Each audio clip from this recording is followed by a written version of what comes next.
Good afternoon, everyone. Welcome to our event, the Honourable Robert Rae in conversation with SPPGA, Reshaping the Multilateral Order, hosted by the School of Public Policy and Global Affairs, known as SPPGA. My name is Allison Macfarlane. I'm the director and a professor at SPPGA here at UBC.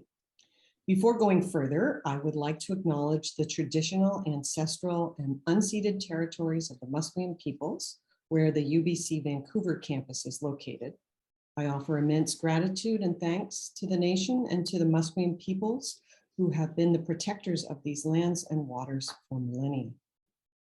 I warmly welcome everyone in attendance today, and in particular, our Master in Public Policy and Global Affairs students, as well as MPPGA alumni, faculty colleagues, and interested community members. We look forward to your questions and the discussion ahead. A couple notes of housekeeping. The event is being recorded and will be posted on our SPPGA website and shared with all registrants as well. And secondly, we invite your questions for our panelists in the Zoom Q&A at the bottom of your screen.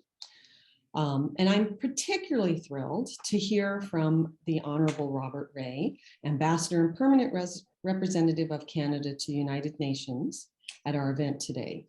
Our school actually enjoys two faculty connections to the United Nations. Dr. David Boyd is Special Rapporteur on Human Rights and the Environment, and Dr. Cheryl Lightfoot is North American member of the UN Expert Mechanism on the Rights of Indigenous Peoples. They're both going to participate today.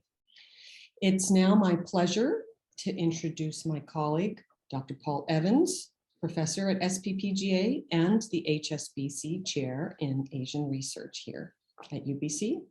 Dr. Evans has been at UBC since 1999, teaching Asian and Trans-Pacific International Affairs, and more recently, writing and speaking on Canada-China relations. He's currently a Canadian representative on the ASEAN Regional Forum's Expert and Eminent Persons Group. And I will now turn things over to you, Paul. Thank you, Allison.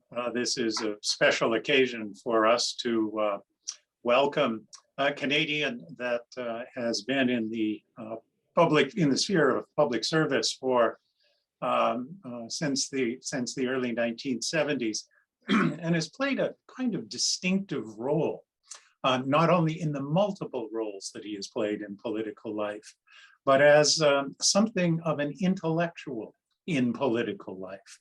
The University of Toronto, Oxford, and an intellectual pedigree that I think many of us have seen rooted in Isaiah Berlin.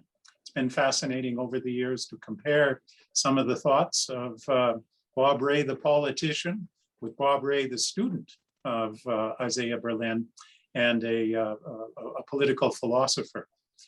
For those of you who aren't familiar with his career, it's a fascinating one of what we might call a crossover career. While a political person all of his adult life, he began with as an early liberal, switched then in the late 70s to the New Democratic Party, was a member of parliament for the NDP in Toronto, then crossed over from the federal NDP to the provincial NDP, was elected and was the premier of Ontario from 1990 to 1995, where I had the pleasure of meeting him when I was running a think tank research institute at the University of Toronto, and we had a very warm conversation about what we could do post Tiananmen Square to deepen our connections with the People's Republic of China, what we were doing in the university world. After his time as premier, he, not too long thereafter, shifted back to the Liberal Party of Canada. He was elected a Liberal MP in Toronto in 2008 and was the leader, interim leader of the Liberal Party until Justin Trudeau took over that role in 2013. The Rae career is important to us at the school, not just because of his political life in the partisan political world, but some of the things that have happened subsequently. After leaving elected politics, he worked with a law firm that specialized in Aboriginal law issues. He was the chief negotiator for the James Bay First Nations in their negotiations with the provincial government of Ontario. And in an international role, was appointed in 2017 as Canada's special envoy to Myanmar, and has been immersed in those issues in Southeast Asia, which are very much on the mind of many of my colleagues at the Institute of Asian Research. And we'll be looking at those as well. But we have him here today in large part because of his current role as Canada's ambassador and permanent representative to the United Nations, something he's been at, a job that he's been performing since July of 2020. So 2 years and a bit into the role, he knows the ropes, even if they're ropes that have existed in a COVID period, where life has not been normal for professors, for politicians, or for diplomats, including at the United Nations. What we, Bob, welcome.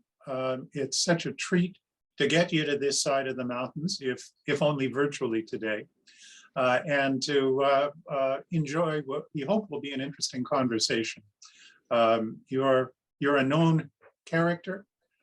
You've worked on files that cut across the interests of so many of the faculty and of our students, that to have you with us is just a real treat. And we thought that we could open with a conversation along the theme on the theme that we outlined to you, which is about reshaping world order in the aftermath, or as COVID-19 is receding. I think many of us see that there is an urgent need for global cooperation on a range of global issues. COVID is one of them. We're on the eve of the Glasgow meetings that happen at the end of this week. Poverty issues, development issues, and a sinking commitment to globalization and to major multilateral institutions. It's as if we're running into a snowstorm of new problems without some of the coats, some of the winter gear that we've had in past to deal with them. Things are fraying. So you've been with us, and we at the UN in particular, where we hope we can focus today. But if we could talk for a few minutes on the state of play in multilateral institutions in general, but particularly in the United Nations. What's the general picture? Is it an organization that is coping with the challenges that are being put before it, and in an era of great power competition? Well, I think actually it's interesting because it's not to be too complicated. And Paul, it's very good to see you, and it's very good to be with this great school in British Columbia. It's wonderful to have an opportunity to connect. And the only good thing that I can think of about COVID is frankly the fact that it's allowed us to communicate using all kinds of technologies that we would not have been able to use before. And I think that's a plus. So I'm glad to be able to be here with you.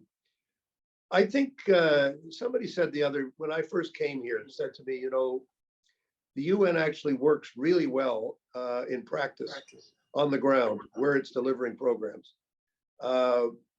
It's been an incredibly responsive institution in the face of extraordinary hardship in so many parts of the world.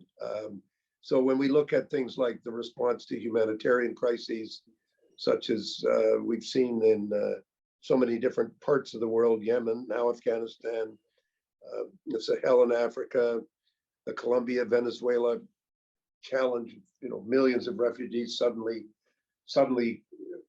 coming out of the chaos in Venezuela, and you go around the world, you see it, and actually the UN is there. So when you look at, you say, as a working place, as a place that's responding to crisis on the ground, as a humanitarian institution, the UN is doing remarkably well. But you also one has to recognize that the Security Council is not working particularly well, where the threat of the veto from the superpowers really makes it difficult for the Security Council to take decisive action. And there are many, many ways in which we see that playing out. The General Assembly is, a place where a lot of speeches happen, but not necessarily a great number of key decisions. But in response to particular crises, somehow the UN manages to stay relevant, even though it's having a really hard time. And I think this is true in COVID, for example, where for all of its faults, the world system has started to respond. It isn't perfect. It's left billions of people out. It's been slow. But the UN doesn't control the number of vaccines. They don't control the production of the vaccines. They don't own companies. All they can do is cajole and then as an institution help to distribute and make sure that things are being responded to. So it's a mixed answer to a question that's really very broad. I mean, the UN is seriously challenged at the present time. The World Bank, the IMF, other institutions are also challenged. The World Trade Organization is seriously challenged in the face of growing protectionism in many, many different parts of the world.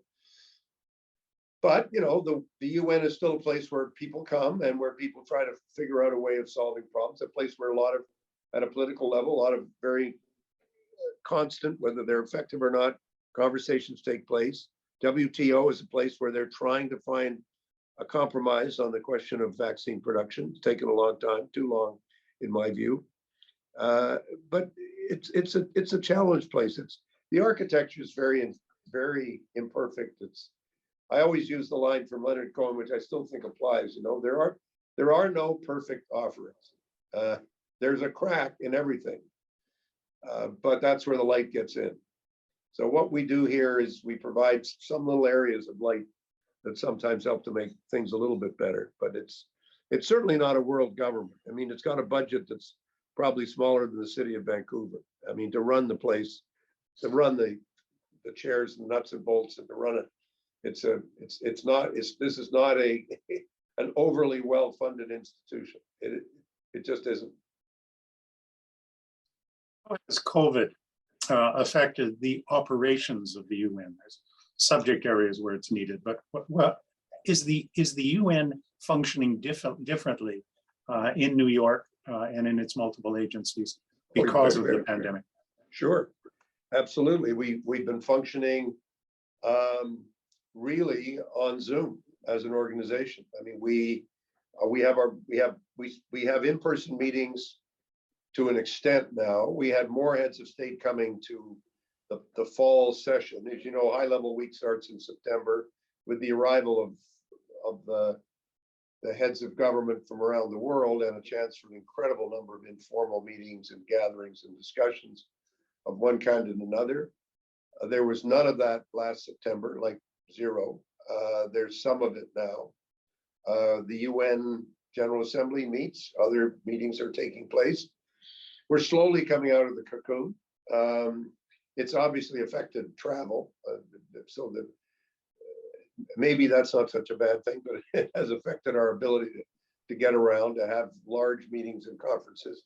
I think COP will be the biggest, and I'm not going, so I can say this. I mean, it's taking place in a country which is seeing a huge spike in COVID cases. So it's going to be a mass event with thousands and thousands of people descending on the city of Glasgow. It's going to be an interesting challenge as to how it works out as an event and as an experience. And sometimes the hugest and biggest of conferences are not always the most the most productive. You know, we kind of know what the broad thrust of things is going to be. What we don't know is what the political dynamics in the room will be as it takes place. But that's probably a harbinger of things to come. There will be more in-person discussions and meetings starting around about now. Bob, you hinted at it as you began the conversation in talking about the Security Council and vetoes. That's something that's been built into the UN system from day one. But we're at a particular moment in great power dynamics. Some describe it as a multipolar world. Others talk about a new bipolar world in which the rivalry between two of those countries, the United States and China, is casting a shadow over many aspects of operations of international organizations. And in the context of the UN in particular, you've sometimes been quoted as been using the word battlefield. Great powers have always pulled in different directions in the Security Council, in the General Assembly. Is there something different at this stage about the US-China competition that is flavoring the UN in ways that we haven't seen great power rivalry before? Yeah, I'd say, well, in some ways, I think it's I use the word battlefield. I mean, maybe that's not the right word because I'm just saying that it's a play. I have used the word, so I'm not suggesting you've misquoted me, but I think it's a key place where many of these issues play out. We see it on a daily basis in terms of the rhetoric, the fights about language, the fights about resolutions, the daily fights about who's going to get what job or what position, or how is the UN system working. And I think the big mistake that the Americans made with the President Trump was their decision to pull away from the UN, not to fund it, thinking that somehow that was going to change its behavior. I don't know what they were thinking. You know, pulling out from the WHO and saying, oh, you know, we're going to leave, we're going to do something else. That was a massive mistake, a strategic mistake for the United States, because it left an open field, and you retreat from that field, whether it's a field of battle or not, it's still a field. You retreat from it at your peril, because you make it. If you think that, well, if we retreat from it, nothing will happen, you're making a critical mistake in ignoring the existence of other actors who say, oh, the field is open. Well, that means we can come out and do what we want to do. And I think you know, the answer to a concern about one country or another having too much influence is not to retreat. It's to engage and double down on your engagement. And I think that message is starting to sink in the United States and Washington. I think it's starting to sink in different other different capitals. People realizing this has, you know, we can't disengage. But there are some other troubling decisions, like the British decision to cut foreign assistance by 20% is a huge number. And today they announced that they're going to be maintaining that cut for another 3 years. And that's a very bad signal in every respect. It's not a constructive signal at all, because it sends all kinds of messages about leaving the field open for others to have more influence and to have more ability to dictate affairs. I don't think it's I don't think it's just a bipolar world. It's a world, and I don't think our relationship with China is only about competition. I think it's partly about competition. It's partly about containment. It's partly about trying to say, look, we really don't want anything approaching a conflict over Taiwan. Whatever happens with Taiwan has to be an evolutionary process that respects the wishes of the people who live on Taiwan. You can't ignore their wishes. I think to have any other kind of conflict would be very serious. But on the other hand, it's also about cooperation. We can't deal with climate change effectively unless we cooperate. And we've also got to look at the other side of life, which is the economic and social side. As we all talk about, polarity and conflict of a political nature, economically, the world is, the market is moving, tilting dramatically towards Asia and significantly towards China. And the very same political, very same countries that are being the most critical of China are the ones that are doing the most business with China. And that's, that's a, if you like, a contradiction or a tension that has to be worked out. But on climate change, which I do think is a really major existential issue for the planet, we cannot resolve that issue without the full force of the engagement of China and of all of Asia and all of the rapidly industrializing economies. We can't deal with it successfully without them. So we need to recognize that. This is not the Cold War. It's not like the Russia-US conflict was a purely military and political conflict that did not have significant economic issues. I mean, there were aid conflicts in Africa and aid conflicts in South America, and there were various interventions of one kind and another, but the actual two-way trade between Russia and the United States was completely minimal. And that's not true with China. It's a much more complex situation. Yeah, I mean, China is the largest trading partner of 120 countries on Right. Earth, every Asian economy except the Philippines. So it's a different landscape, but the nature of the competition in some areas is very clear and difficult. And we try to characterize, is China a revisionist state? Is it a rogue state? Well, I'm not sure of either of those labels, but I can say that it is a selective revisionist. There are aspects of world order that they would like to see handled a little differently. Maybe the phrase could be making the world safe for authoritarianism, even if not trying to change individual governments and other things in its image. But and it's one of the specific areas we wanted to drill down with you about, and that's in the UN context around human rights and democracy issues, where clearly China has a different agenda, where China is having new kinds of new instruments of influence in international organizations, partly filling that gap that you referred to a few minutes ago. But it's more than that. Rising Chinese capabilities and ability to influence inside institutions, partly by having leaders of those organizations appointed, but also because of persuasion, and occasional coercion in bringing others on side. What does that element of China in the UN mean? Do you see a change in their behavior? And do you see an increase in their influence? Well, I mean, Paul, I think you've described it, right? I mean, you've given a very accurate description of how their strategy has evolved and changed significantly over the last 50 years. We're speaking this week when the 50th anniversary of communist China, if you like, or the People's Republic of China, taking over the gavel from those who were in Taiwan, and that is, that process has seen an evolution. There's been a significant evolution of policy in China, and you know this very well. I mean, you know this very well. You teach this stuff, but Deng Xiaoping was just as much a revolution, even greater revolutionary in my view, than Mao.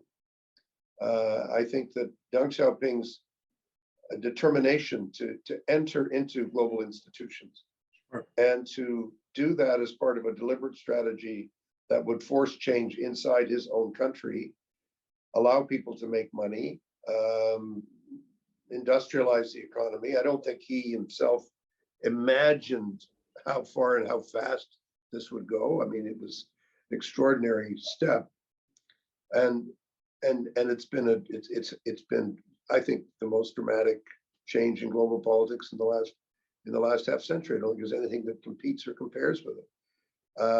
And yeah, of course it's affected the UN. I mean, the Russians never liked the UN, and they did everything they could to, but they used it as a means to stop things from happening, to block things, to stop things, to tackle things. I mean, that's how they saw themselves. They saw themselves as a blocker. The Chinese do that a bit. I mean, if they're not happy with something, they will block it. But that's not their general approach. Their much more general approach is, how can we mold this institution to reflect who we are? And again, in the little sense of history, this has actually been going on for a long time. I think the first real attempt was actually made in the late 50s and 60s with the creation of UNCTAD, with the creation of global institutions by third world developing countries themselves that would counteract the sort of the sense that the UN is a product of colonial experience and also a product of the Second World War. And they just felt, look, we got to move on from there. We got to do something completely different with this institution. And what's called the G77 plus China is a big presence in the UN, and has dramatically changed the conversation, the institutions, and how the UN responds as a place to global conflict. And the Chinese have played a very calculated game. They describe themselves as a developing country. They see themselves as being part of the developing world in the G77. They very, very carefully develop relations with all the countries of the world. They lend. They're a significant lender to a lot of countries. They've moved in where Western countries pulled away and said, no, we're not lending here. We're not going to do that. We're not going to do infrastructure. Well, when you say to the world, we're not doing infrastructure, I don't know what people were thinking when they said that, but the impact is the Chinese say, oh, we do that. We can do that. We can do that. We can help you build it. We'll build it for you, as long as you help us pay for it. And that's the so-called Belt and Road Initiative, which has been an incredible institutional shift in the whole field of global development. It's changed dramatically the landscape. It's forcing other countries to say, well, how do we compete or compare with this when they're moving in so successfully? And I think there is an element in which the world has been sleeping at the switch. I mean, I don't think we've recognized what was really going on and how that required not necessarily a hostile response. I mean, I think sometimes we think there's something really sinister in what China is doing. I think that's a misread of it. This is a country that has come off the floor of deep poverty and conflict, and a deep sense of their position in the world having been brutalized by Western powers going back to the middle of the 19th century. And it's been a long, hard slog for them to say, that's not who we are. This is who we are. And therefore we're going to make a difference in the world, and we're going to change things in ways that you may not like, but frankly, it has to happen because it's not just your world, it's also our world. And I think that's the tension that we're feeling. And I think, I think China is a dictatorship. I believe, I don't like the consolidation of power under one person. I worry about, I'll just worry. I'm opposed to, a student of Isaiah Berlin could hardly look at a President Xi speech and say, come on, who are you kidding here? Like, what are you trying to say here? And we have to recognize the world full of propaganda. It's not a transparent system. It hides things. It denies things that are happening, which are happening. It's brutally oppressive in situations that are deeply offensive to the world. But we have to figure out, how are we going to respond to it effectively? And a lot of the responses have not been effective. Let's talk democracy and human rights in the UN context specifically, in light of the changing forces in the world with Chinese actions. If the Universal Declaration on Human Rights was being rewritten in the year 2021, do you think it would be substantially different based on what you know about people and institutions that you run into in the UN context? Oh, for sure. I mean, it would be a huge battle, because there's a lot of things there that a number of countries are clearly very uncomfortable with. Now, no one directly attacks the Universal Declaration. I have not heard anyone say, forget your Universal Declaration, it doesn't apply to us. That's not what they say.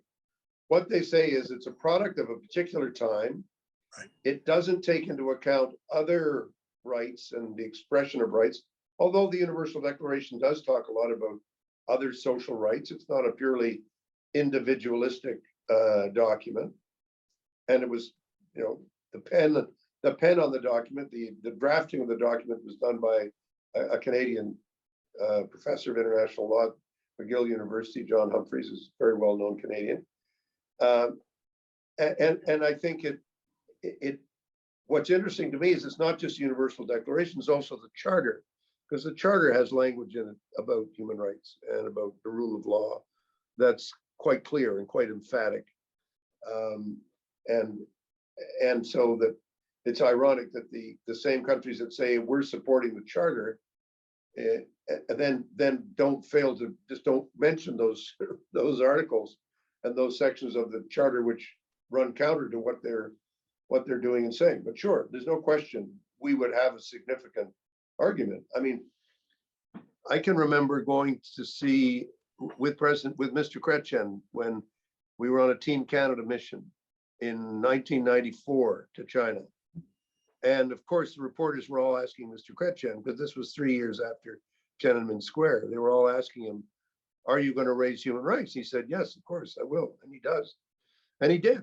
And it wasn't perfunctory. He said, you know, there's issues here. There's, you know, we have the rule of law, we have courts, we have individual rights, and you know, we don't see this here in China. We're very troubled by it. And the Chinese Prime Minister Zhu Rongji said, well, I'm listening to you. I hear you. Thank you for your presentation. We'd like to talk to you about Indigenous rights in Canada. And we'd like to talk to you about poverty and crime and a number of other things, and said, if you're going to talk to us about those things, we're going to talk to you about these things. And, you know, what's happening to the collective in China, what's happening to the broader public interest in Canada. And I think the Chinese feel very strongly that coming out of the level and degree of poverty and conflict and foreign occupation that was so much part of what gave rise to the Chinese Revolution, they feel, well, collectively, this is what we're doing. So now we have in the Human Rights Council, and we have in the UN in Geneva, in New York, we have this argument about human rights and the rule of law. And I think it's important to have that argument and to have that discussion, and for us to be unafraid to talk about the situation of Indigenous rights in Canada, and unafraid to talk about where we're inadequate. But that doesn't stop us from being able to say, yeah, but look at what you're doing, or look at what is actually happening in Xinjiang. What was the situation of the two Michaels that led you to treat them in this way? And it's a mistake to think that we're going to be able to make these arguments without a response coming, but it's also a mistake to think that their response is right. It's not right. And so you have to say, with great respect, we disagree. I mean, this isn't what we see happening. And that's why I think we have to be, in our own minds, we have to accept the fact that the UN in Geneva and New York is going to be a place where there will be a very active public debate about human rights, and there should be. And we shouldn't back away from it. And I certainly don't think we can anymore say, well, all our diplomacy is going to be quiet and we can't engage publicly on these issues. We have to do both. Well, you mentioned Canada, and being both from a political background, but now in the diplomatic world. Does the Canadian public have the admiration and hopes for the United Nations that it did a generation ago. What's the trend line in Canadian interest, public interest and support for what you and what we try to do in the UN system? I mean, I think there's two things going on. One is I think COVID has had the effect of making us all much more preoccupied with ourselves and with our own health and with the health of our neighbors. And I think there's a sense that, well, let's deal with stuff at home first. Let's deal with that. I mean, that's reflected in the vaccine policy, right? I mean, governments didn't decide that they were going to make a point of vaccinating home first, you know, entirely as a sort of out of the blue selfish thing to do. No, they were responding to public opinion, and they were responding to what they saw as a preoccupation. I think the Canadian public has a very positive view to our being engaged internationally and engaged multilaterally. But I also think that there's a lot of skepticism about talk shops and what's in it, you know, why are we, you know, what's the benefit to us? And, you know, the last couple of reports that I've written on the Rohingya and on the global pandemic, I tried to make a point about, you know, how important international solidarity is. And I keep doing this because I believe it's true, but I also saying it because I know it's under threat. I think we have to recognize that there's other things at work that we have to be aware of. And I think that's something that troubles me. It doesn't stop me from wanting to kind of persuade people this is the reason why it makes sense for us to do this. And I think we all have to do a better job of communicating with the Canadian public about what we're doing, which is why I spend so much time talking to people like you. And yeah, we kind of figured that was part of the strategy. Yeah. Quite well, it is. I mean, it's not just a strategy. It's just like, I'm doing this. I'm doing as much as I can to talk to people who want to talk about it.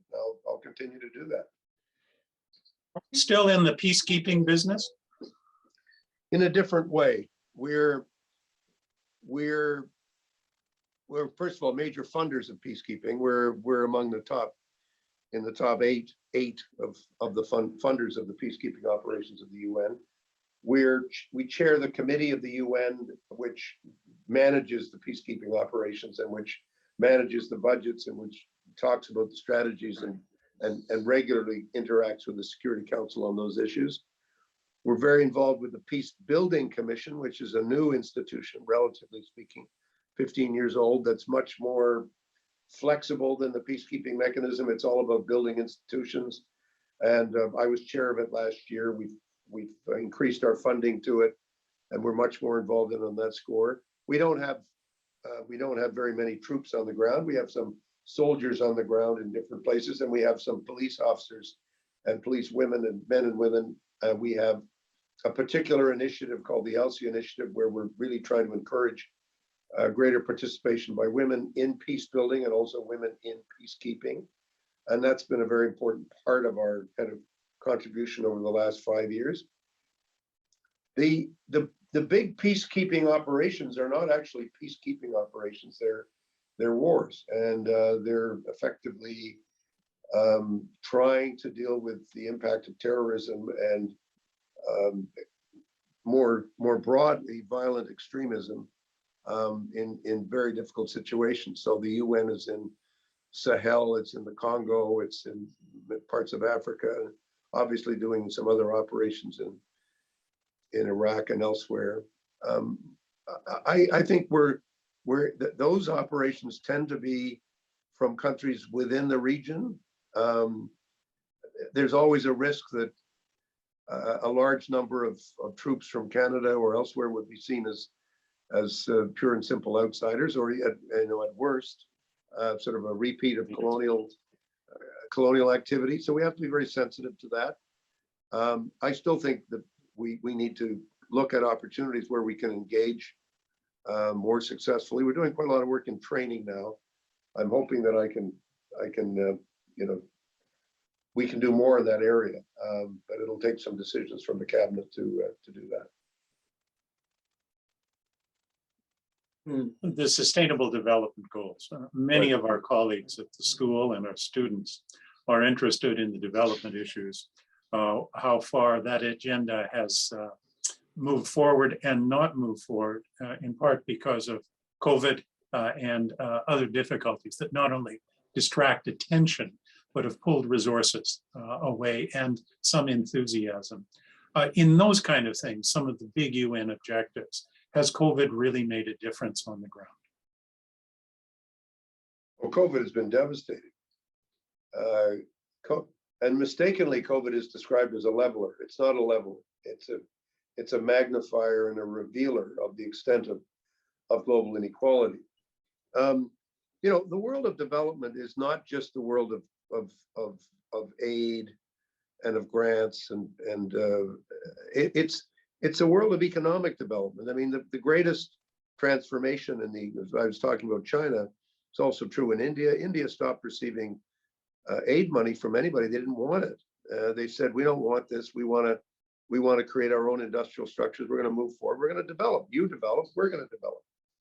And so I think it's a bit of a misnomer to think that the only thing that leads to sustainable development is the UN or what the UN does or what aid programs do. You have to look comprehensively at what is the private sector doing? How do we build successful economies that are also more sustainable, that are greener? The trouble is, though, and this has been something that a number of people have written about over the years, is that there are some countries that are moving out of middle income to higher income. The steady sense that the world is unfolding in a kind of natural way, but the reality is there's a lot of people that are still held back, that are not moving up and out. They're not getting out of deep poverty. We got 50 countries with over 1 billion people who are seeing their share of the global GDP go down, not go up, and who are facing some really intractable problems. And where, as it happens, things get worse, they don't get better. So in those countries, and in many other countries, COVID has had a devastating impact, not just in terms of the number of deaths. We've lost nearly 6 million people now to COVID. But it's more than just the deaths and the destruction, the illness. It's what's happened to the supply chain, what's happened to the economies, what's happening to migration as people can't stay where they are, coupled with climate change, which is a sort of an underlying, very deep factor in creating more and more places that are increasingly difficult to live and very, very difficult to make work. And just as we're facing droughts in Western Canada, which are extremely serious in terms of their environmental and long-term impact on Canadian agriculture, we're looking at similar crises in many, many parts of the world, which are leading to the possibilities of starvation. And I think that wasn't in the program, right? The program was well, everything's going to get better. We're all going to become smarter and we're all going to become more democratic. Well, how's that working for you? I mean, we have to get away from this notion. There used to be, when I was a history student a long time ago, there used to be this theory about the Whig interpretation of history. Everything's improving, democracy is improving, liberty is improving, parliament is improving, everything's getting better. Well, that's actually not happening. It's not that simple. Things are getting better in some areas, but they're not getting better in others. And there are ways in which we see significant falling backwards, significant recidivism of all kinds in democratic behavior, in the rise in authoritarian behavior. We just saw a coup yesterday in Sudan, which all of us, I was on a call 3 weeks ago where we were talking on Zoom with the Prime Minister of Sudan, and he was saying, I need your help so we can get through this rocky patch. Well, now he's in jail. So this is not great. Let's then talk to one part of the world where there also is some distressing and and no sign of progress, or at least not many. Let's see if you see some of them. You were part of the special envoy to Myanmar. The situation there, both politically, the Rohingya issue, which Canada took on in a big way under your leadership, both in reports and some new resources that went into it. Do you have any good news? And what are you doing? Those are very direct questions. Well, there's always, say good news. Is there any good news? The answer is everybody's still trying. Everybody's trying to figure out how to deal with this crisis. But actually, the conditions on the ground are not improving. As you know, there's 1 million people in refugee camp in southern Bangladesh. The conditions there are very, very difficult. And the Bangladeshi government takes a very, very strong view that they don't want this to become a permanent crisis, and therefore they don't want to create conditions around working and education and anything that would make people think, "Oh, we're here for a long time, let's just take advantage of the situation." And that's to put it mildly, it's not helpful. It's not helping, because while the Bangladeshis have taken people in, the issue is not just to take people in, it's what do you do with and for them while they're there. And I think that's something which is increasingly going to become an issue that we have to deal more, directly and talk to people directly about. The second is that conditions in Myanmar have obviously deteriorated totally. There's a civil war underway in Myanmar. Daily reports coming in of massive fighting in northwestern Myanmar, so on the border with India and with Bangladesh. We have tens of thousands of people who've been killed. We have all of the challenges of a humanitarian crisis that will grow as a result. The Myanmar economy is going backwards, not forwards.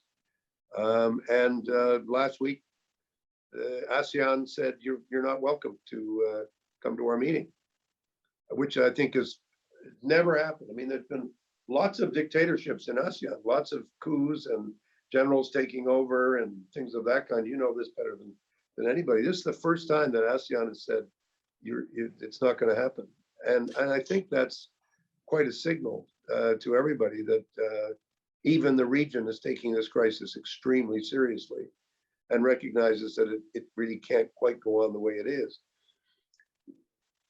When I see this happening, you say, is there any sign of hope? You say, well, that's actually could be a sign of hope. But the second major thing that has to happen, and this again is, I suppose, fairly controversial when you say it out loud, China has to be engaged in helping to find a solution. Because China is the most significant economic investor in Myanmar. And the question will be, at what point do the Chinese recognize that the kind of authoritarianism and not just authoritarianism, the kind of repression and violence and corruption that's associated with the Tatmadaw creates its own instability. And the mantra for the Chinese is stability. Sometimes that leads to more authoritarian structures. But in this instance, I think we're almost at a tipping point where you can convincingly say to the Chinese, this actually isn't helping. You want to build a pipeline that gets to Sittwe and out to market. It's not gonna happen. It'll get blown up. You can't have, if you don't have stability, you don't have what you need. And I think that's something which I think China has to become more engaged in really trying to help resolve the nature of that crisis. They have an extraordinary role to play. There's some positive evidence that China is altering some parts of its position. And it reinforces an argument you've made for many years, that Canada is a very small player, particularly even in that crisis in Myanmar. But what we can do is leverage with others. And your mention of ASEAN and some of the shifts in ASEAN on this matter, with China and some of the other players, that's what we've always assumed that's your assignment, is to build on that leverage and to help move some things in a direction. Other things might be difficult, but at least building a new pattern of cooperation and new network. Let's just say that, that's a constant preoccupation of mine, is how do we build bridges with countries? I mean, the thing that, people often dismiss that as saying, well, you just have to be nice to everybody. All you're saying is going to be nice to everybody. You say, no, it's not about being nice to everybody. It's about engaging people in enough of a conversation where you can point out, here are some things that you're doing that we think are not only wrong, they're also not in your own interest. And here's some things that other countries need to do, and we can help persuade them of that too. But this is how it gets done. And that's, no matter how bad it gets in terms of the bilateral relationship, that's what the UN is for. The UN is a place where, even with the two Michael situation, we were arguing publicly about what was happening at the same time as people were negotiating in Washington and in Beijing, and at the same time as other business was being conducted in New York and in Geneva, in which people are making an effort to say, well, now how do we build? So the new special representative appointed by the Secretary General, the new special envoy on Myanmar, is somebody from ASEAN who's long experienced in that part of the world. And I think that's going to help to make a difference, help to build the lines of communication that may eventually move things a bit. How much, we don't know, but I mean, it's, I think there's two areas that I want to move in. One is really working on what's happening in the camp, because the conditions there are so bad, and then figuring out, okay, how can we affect the changes in Myanmar that will lead to a better result. Bob, we're going to shift gears now. We've had a chance to talk about some broad issues, and colleagues are very eager to jump into the discussion. And let's turn first to a person you do know, Cheryl Lightfoot. Cheryl, are you able to join us? And please, the floor is yours for an interaction with our guest. Thank you so much, Paul. Bob, wonderful to see you. And you too, Cheryl. Zoom. Great to see you. And it was a pleasure, real pleasure to listen to your conversation with Paul. And you went in so many areas. And I want to just ask you particularly about your thoughts on the role of multilateralism and Indigenous human rights advancement, which, as we know, has both domestic and international components. And you mentioned one of the first caveats, which I listened to with great interest, the human rights criticism by China, which seems to have been escalating in the last couple of years about Canada's Indigenous rights record, and sometimes rightly so. And we also have some serious controversies domestically and flashpoints that we are all familiar with. At the same time, Canada enjoys, and I've seen this in my own role with MRIP already, quite overwhelmingly positive reputation in international circles about Indigenous rights advancements. We are looked at as sometimes as the epitome of institutional structures and jurisprudence and so on.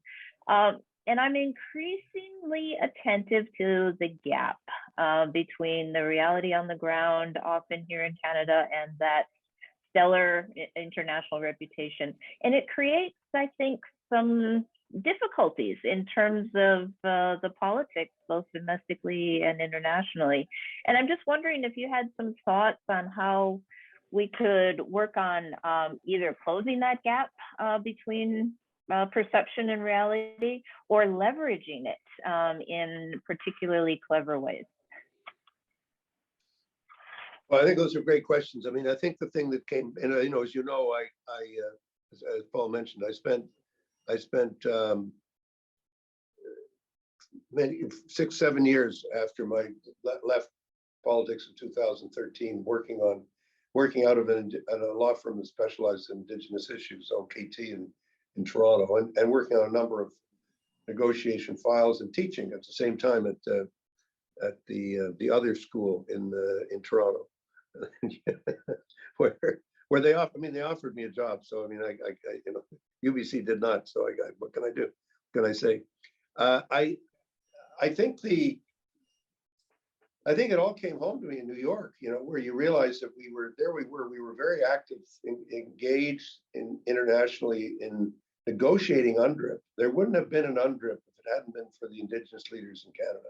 I believe. I really believe we made that much difference with Ed John and others who were just, and Willie Littlechild and people who were just leaders in the field.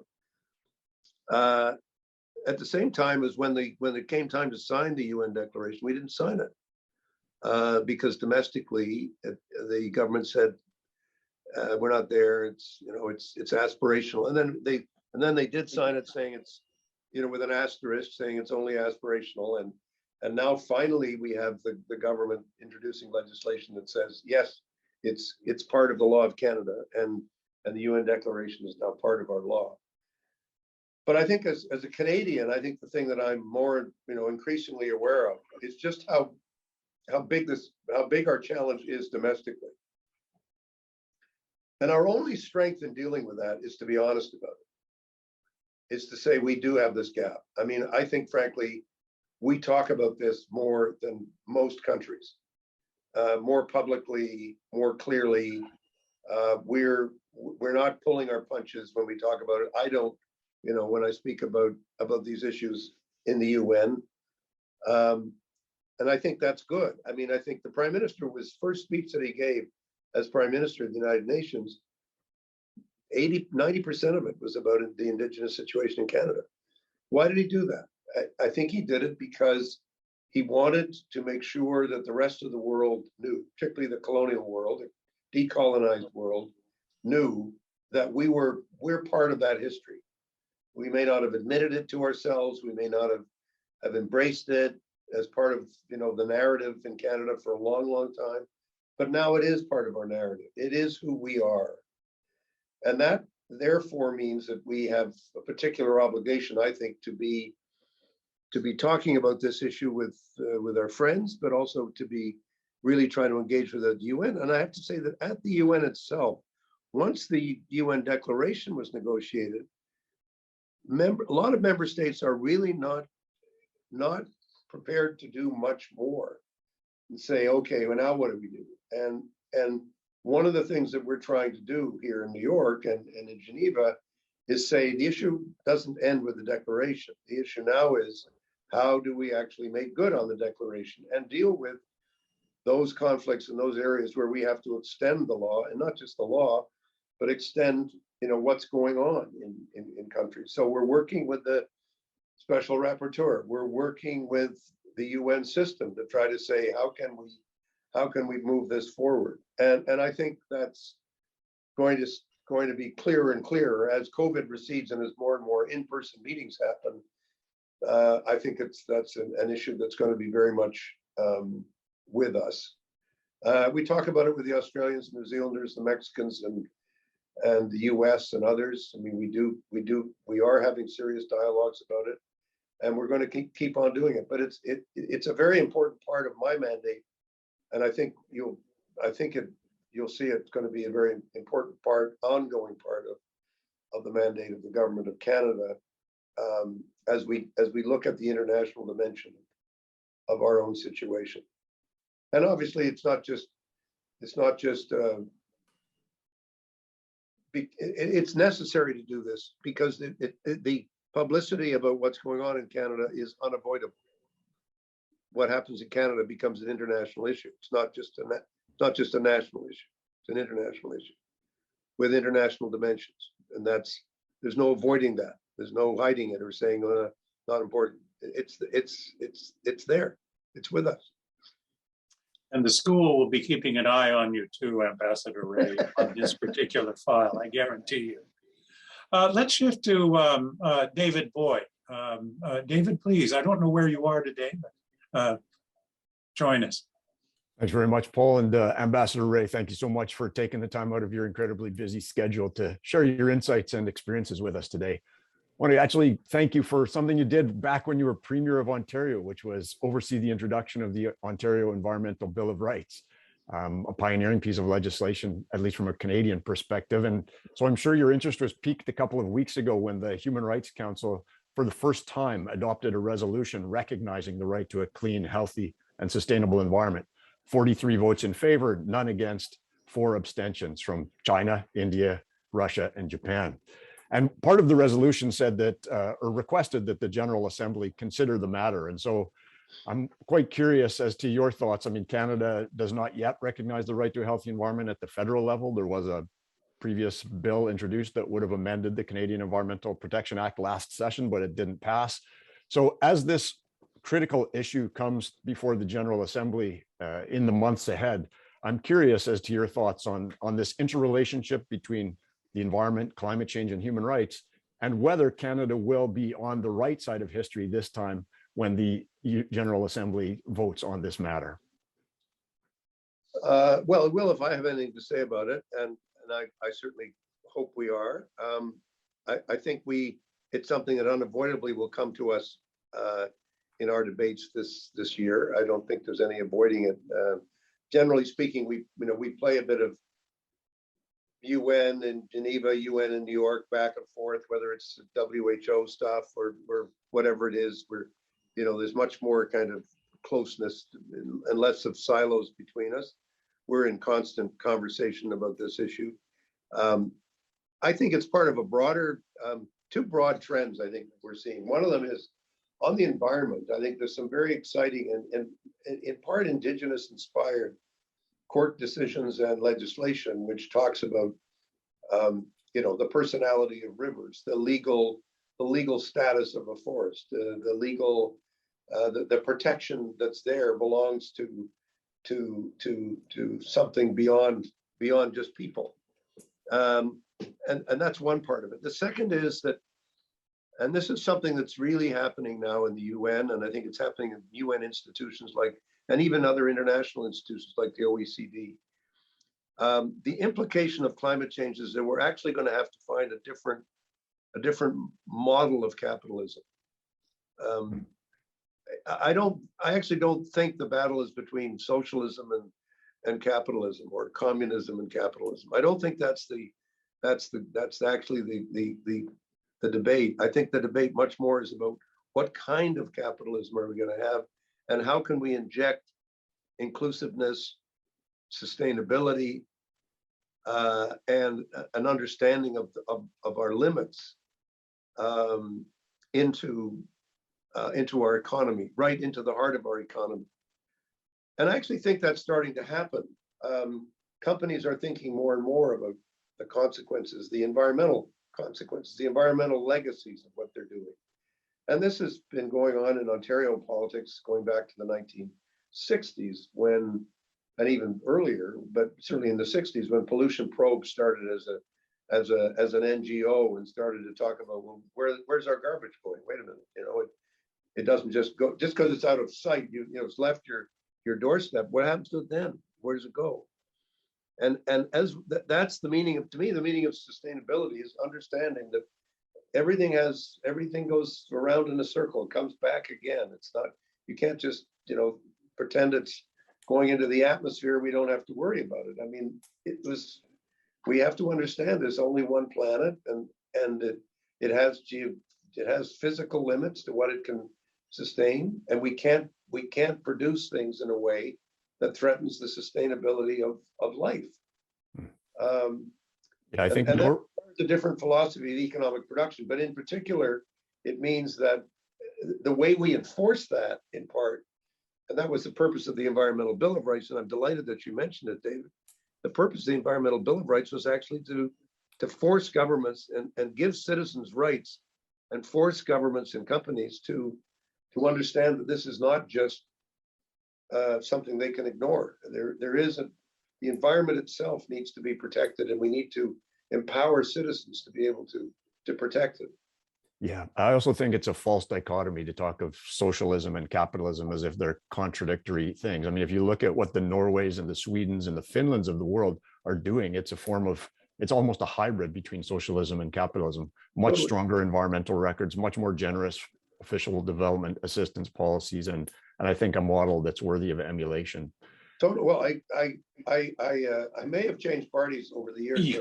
but my basic approach to the economy has not changed. I really believe that you cannot have a prosperous economy without innovation, and a purely socialistic economy does not produce a lot of innovation. But you cannot have a sustainable capitalism unless you have strong social programs and you have strong environmental protection. I think you and I are saying the same thing. And I think that's why I really believe that you've got to, inject a kind of sense of going to a new model. We are talking about a new model. And that's part of what COP26 is all about. And I think it makes some people very uncomfortable, but I don't believe we can go on producing and distributing things the way we have done it in the past. It's not going to work, and it's going to require a different approach. But it's also got to be an approach that thrives on innovation and that recognizes that not all incomes are going to be exactly the same, but that you're going to be reducing the level of inequality and increasing the concept of sharing the commons. And I think that's very important. Let's share the platform for a minute with some of the students. Thank you, David. And turn first to Nicole Johnston, who is interested in civil society organizations. Nicole, welcome. Hi, thank you so much for the introduction, Dr. Evans, and for the presentation, Ambassador Rae. I was particularly interested in your comments about development and development assistance, and that's what I wanted to focus on a little bit today, particularly talking about localization.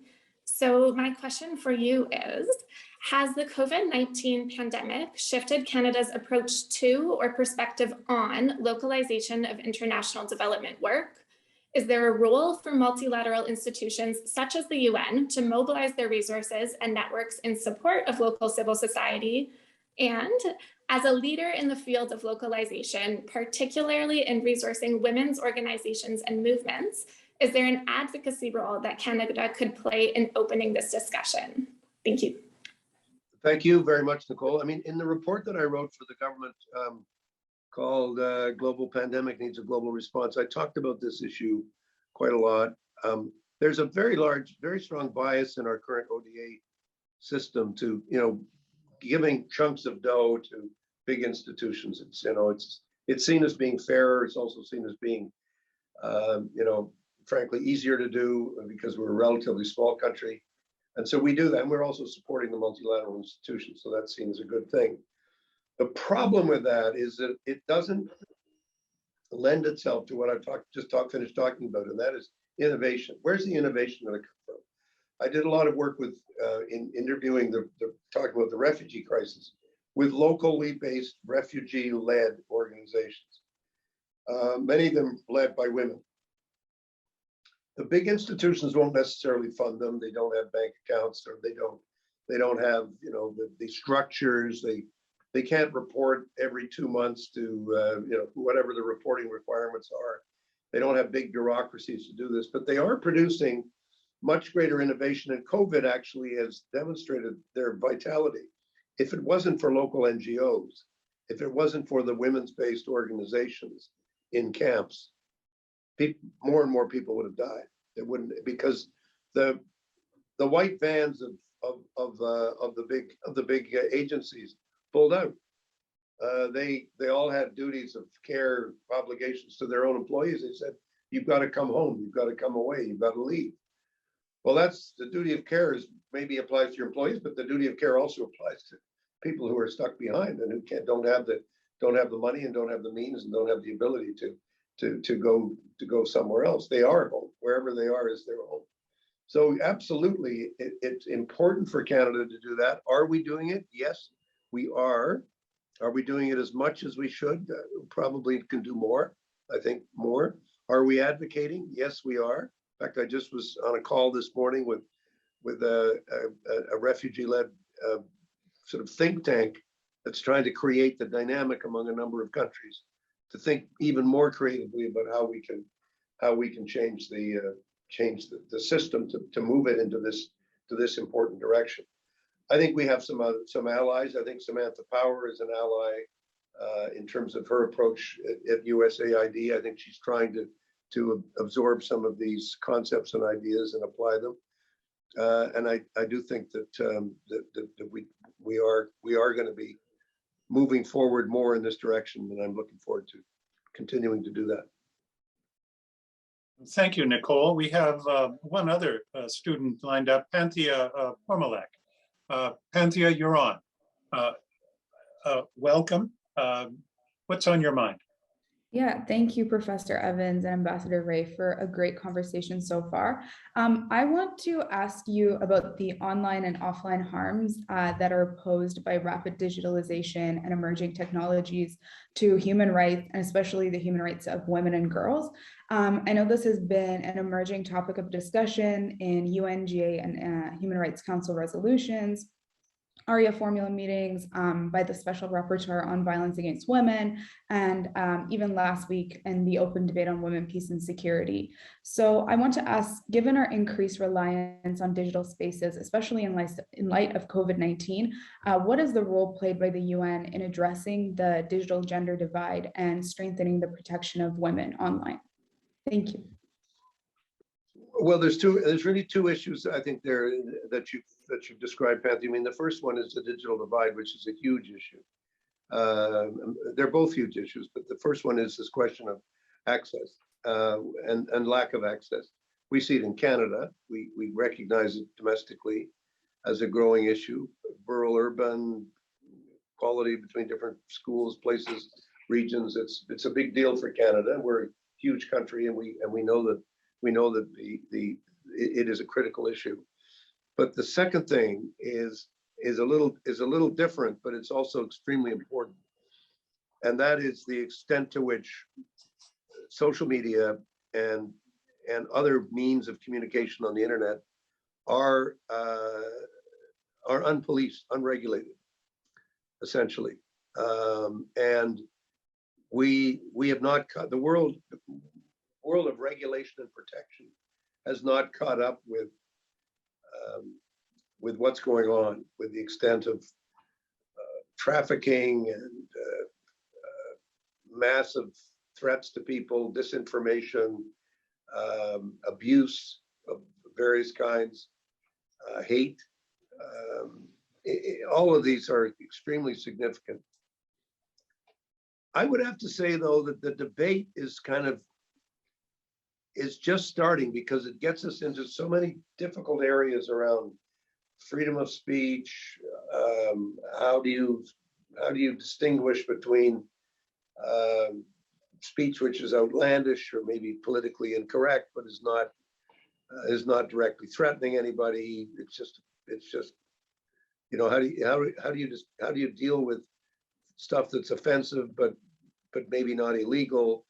And these are tough issues for us in Canada, right? I mean, it's not just the UN that has to deal with these; have to deal with them in Canada. But I think internationally, it's inevitable that we will have a very extensive debate and conversation about cyber and how we deal with the regulation of the technologies that are all around us.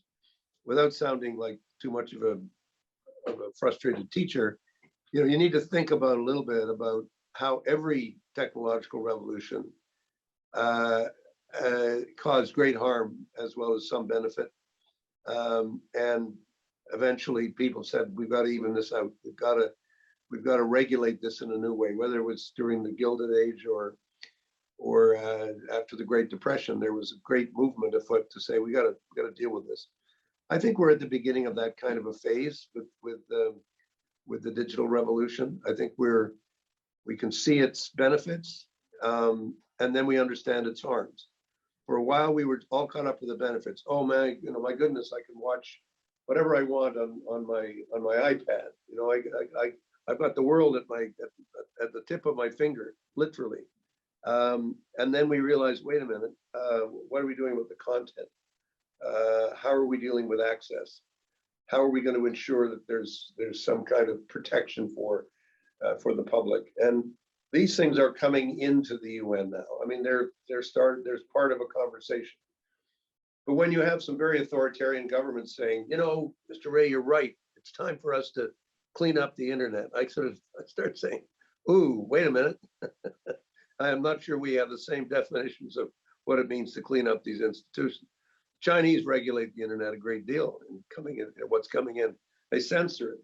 So how do you distinguish between the kind of regulatory approach we're talking about and just old-fashioned repression and censorship, which poses another set of problems for us? And I think that's the debate where we are having, and we will continue to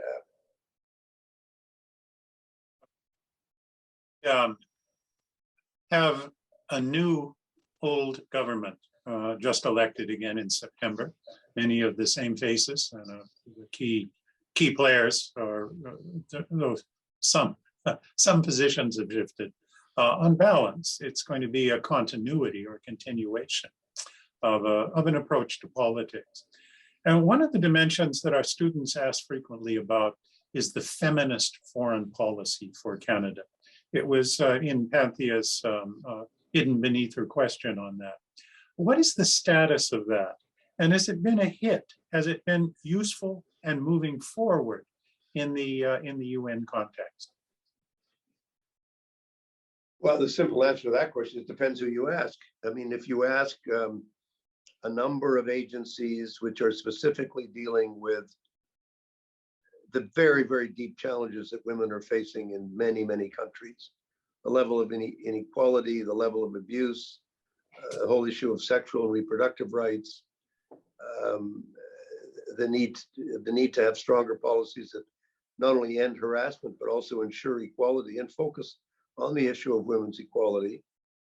They will say this is an invaluable addition in terms of focus. And we're delighted that Canada is doing this. And much of some of the discretionary areas of our grant policy and of our direction of our thinking is, like I mentioned, the ELSI initiative in peacekeeping. And we did that because we said, actually, we have to deal with the level of discrimination against women in peacekeeping operations, and that's a problem. We need to address that and take it on head on. I believe that feminism is a necessary response to discrimination and inequality.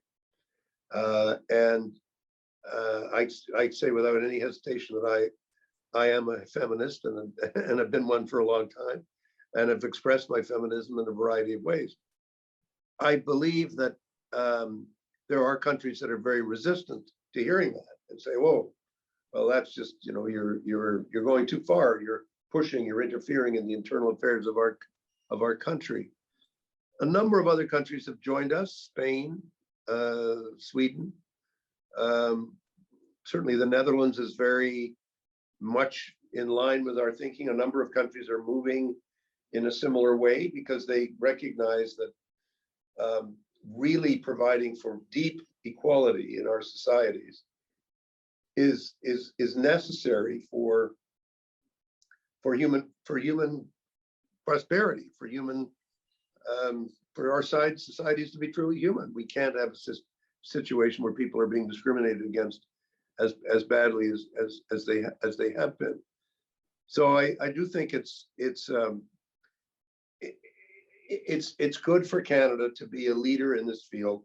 I think the challenge that we always have is, are we doing exactly what we say we're doing? Are we actually moving yardsticks? And I think to say, Mr. Harper focused very much on the issue of maternal health, because he saw this as an area where it was a very visible sign of deep inequality in societies, where both women and children were at risk in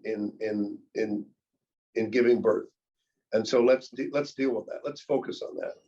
And I happen to think that was a very important and I think very successful initiative, parts of which are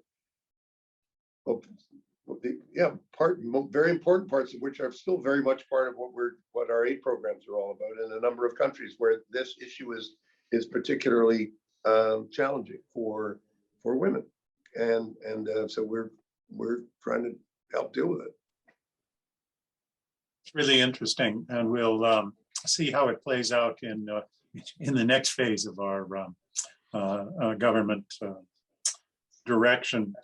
Bob, there's one more question that has been put. There's been several questions put in. I'm sorry we can't get to them all this time. But the question is about the Security Council. And as you can imagine, there is an inevitable question about how important membership on that Security Council is for Canada going forward. And a kind of broader question that is embedded in it is Security Council reform in the way of bringing in actors.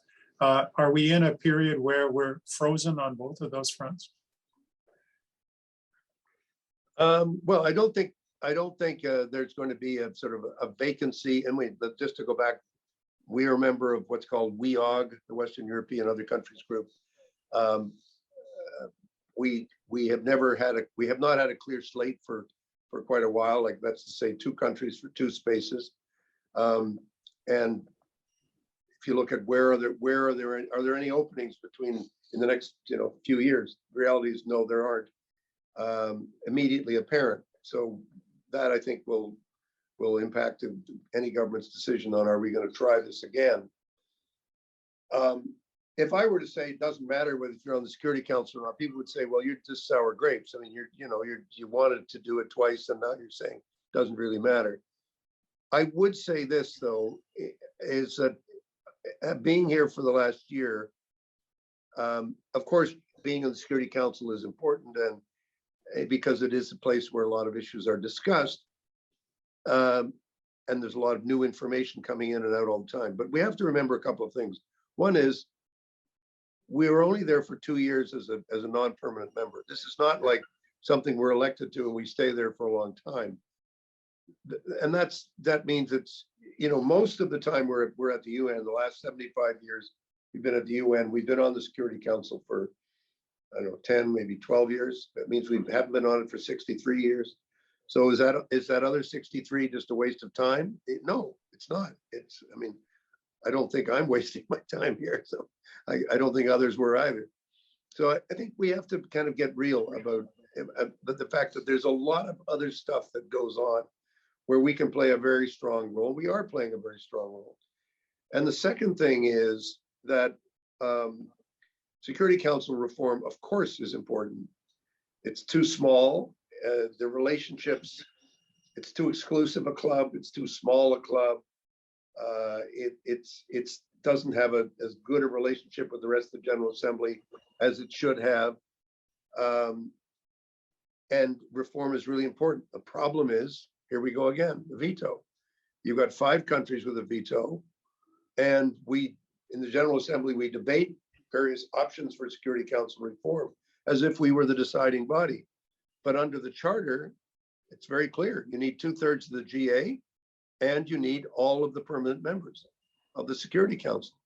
So one quiet veto by one member of the Security Council can make all the difference. And that's why I think we have to understand, it's like, it's like it used to be, maybe still is in parts of Canada, Senate reform, when are we going to get to that? Well, changing a constitution is difficult. Changing the constitution of the UN is difficult. To get Security Council reform, you've got to change the constitution. So what have we done in Canada? Well, we said, well, we can't necessarily change it, so let's try and do other things. And that's exactly what our approach should be at the UN. We may not change the Security Council as much as we would like. Let's try to do other stuff. So we're working on the Peace Building Commission. We're working more on ECOSOC. We're working more on particular issues around climate finance, development. We're working on particular conflicts like Afghanistan and Myanmar, Colombia, Venezuela, a number of things where we can play a number of things where we can play a constructive role, make a difference. That's our focus. And believe me, it's a full-time job. They pay you a full-time salary too. Yes. Bob, we've got one last question before we let you go after you've had a long day. And it has to be with a School of Public Policy and Global Affairs. And you've had an unusual education and set of experiences. For the future diplomat who's going to serve at the United Nations or in one of its agencies, first is that a pretty good career choice? And secondly, in a sentence, what is the most important thing you should be familiarized with or introduced to during your formal schooling? Good career, what is the ticket to being successful? Great career. I think that the most important skill you can develop is curiosity. If you maintain your curiosity throughout your life, you will always learn new things. If you're not curious, you won't learn anything. And I think curiosity is a very undervalued characteristic, trait. I think we often don't do enough to cultivate it in education, because it's really curiosity about other people, curiosity about other cultures, curiosity about other languages. How do we develop language skills? Well, if you're not interested in learning a language, you'll never learn the language.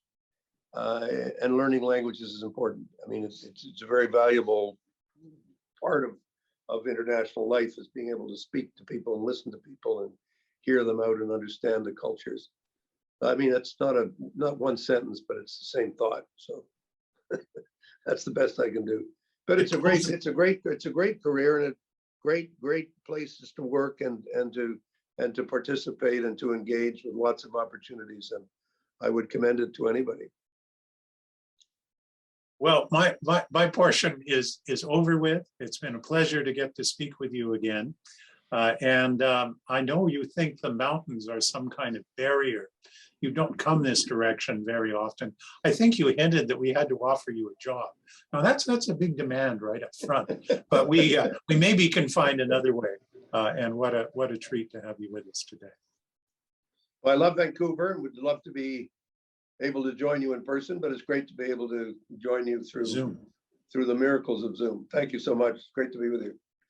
Professor Macfarlane. Yeah, great. Thank you. This was absolutely fantastic. Thanks so much, Ambassador Rae, for sharing all your insights and going through that withering questioning with Professor Evans. And thanks to you, Paul, for really fantastic questions and discussion. It really covered a lot of topics, and I think it was really helpful to set context and to think about important issues in the future.